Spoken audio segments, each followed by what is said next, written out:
Good morning, everybody, and happy readathon. I'm going to read today The Art Lesson by Tommy Tull. Tommy knew he wanted to be an artist when he grew up. He drew pictures everywhere he went. It was his favorite thing to do. His friends had favorite things to do too. Jack collected all kinds of turtles. Herbie made huge cities in his sandbox. Jeannie, Tommy's best friend, could do cartwheels and stand on her head. But Tommy drew and drew and drew. There's some of his pictures that he drew. His twin cousins were already growing up, were in art school learning to be real artists. They told him not to copy and to practice, practice, practice. Tommy put his pictures up on the wall of his half of the bedroom.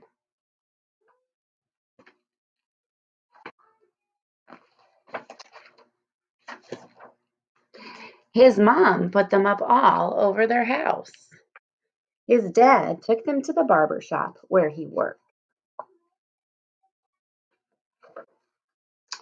Tom and Nana, Tommy's Irish grandfather and grandmother, had his pictures in their grocery store.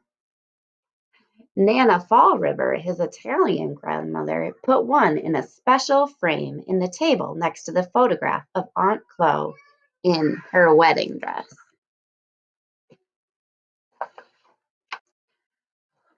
Once Tommy took a flashlight and a pencil under the covers and drew pictures on his sheet. When his mom changed the sheets on Monday and found them, she said, "No more drawing on the sheets, Tommy." His mom and dad were having a new house built, so Tommy drew pictures of what it would look like when it was finished.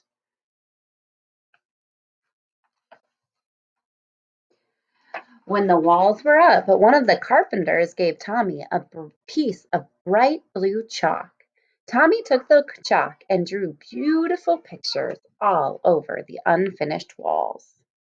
But when the painters came, his dad said, "That's it, Tommy. No more drawing on the walls." Tommy couldn't wait to go to kindergarten.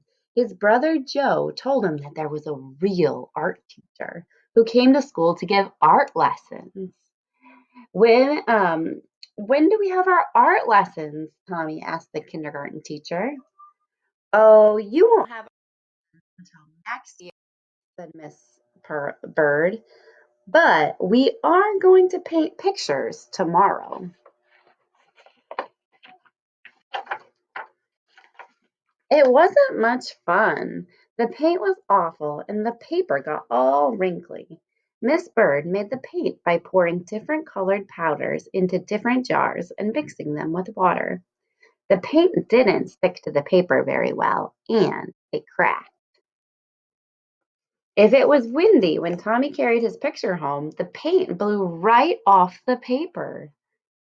"At least you get more than one piece of paper in kindergarten," his brother Joe said. "When the art teacher comes, you only get one piece."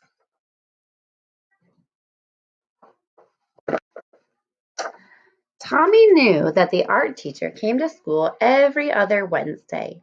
He could tell that she was an artist because she wore a blue smock over her dress and she always carried a big box of thick colored crayons. Once, Tommy and Jeannie looked at his drawings that were hung up in the hallway.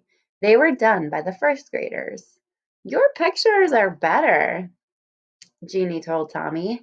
"Next year, when we have a real art lessons, you'll be the best one."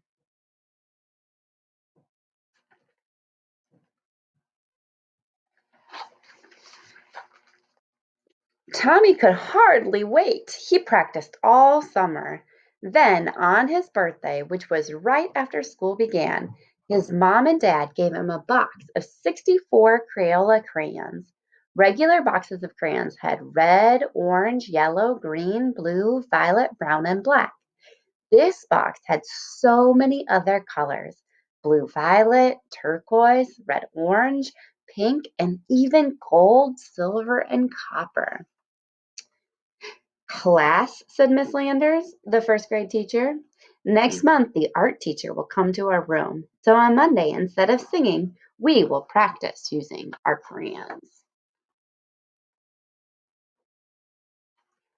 On Monday, Tommy brought his 64 crayons to school. Miss Landers was not pleased. Everyone must use the same crayons, she said. School crayons. School crayons had only the same old 8 colors. As Miss Landers passed them out to the class, she said, "These crayons are school property. Do not break them, peel off the paper, or wear down the points." "How am I supposed to practice being an artist with school crayons?" Tommy asked Jack and Herbie. "That's enough, Tommy," Miss Landers said, "and I want you to take those birthday crayons home with you and leave them there." And Joe was right. They got only one piece of paper. Finally, the day of the art lesson came. Tommy could hardly sleep that night. The next morning, he hid the box of 64 crayons under his sweater and went off to school. He was ready. The classroom door opened, and in walked the art teacher. Miss Landers said, "Class, this is Mrs. Bowers, the art teacher. Patty, who is our paper monitor this week, will give you out one piece of paper to each of you. And remember, don't ruin it because it's the only piece you'll get. Now, pay attention to Mrs. Bowers." "Class," Mrs. Bowers began, "because Thanksgiving is not too far away, we will learn to draw a pilgrim man, a pilgrim woman, and a turkey. Watch carefully and copy me." Copy? Copy? Tommy knew that real artists didn't copy. This was terrible. This was supposed to be a real art lesson. He folded his arms and just sat there. "Now, what's the matter?" Miss Landers asked. Tommy looked past her and spoke right to Mrs. Bowers. "I'm going to be an artist when I grow up, and my cousins told me that real artists don't copy. And besides, Miss Landers won't let me use my own 64 Crayola crayons." "Well, well," Mrs. Bowers said, "what are we going to do?" She turned to Miss Landers and they whispered together. Miss Landers nodded. "Now, Tommy," Miss Bowers said, "it wouldn't be fair to let you do something different from the rest of the class. But I have an idea. If you draw the pilgrim man and woman and the turkey, and there's any time left, I'll give you another piece of paper. And you can do your own pictures with your own crayons. Can you do that?" "I'll try," Tommy said with a big smile. And he did. And he did. And he still does. There's all of Tommy DePaula's pictures. All right, happy readathon. I hope you enjoyed the art lesson by Tommy DePaula. Have a great day.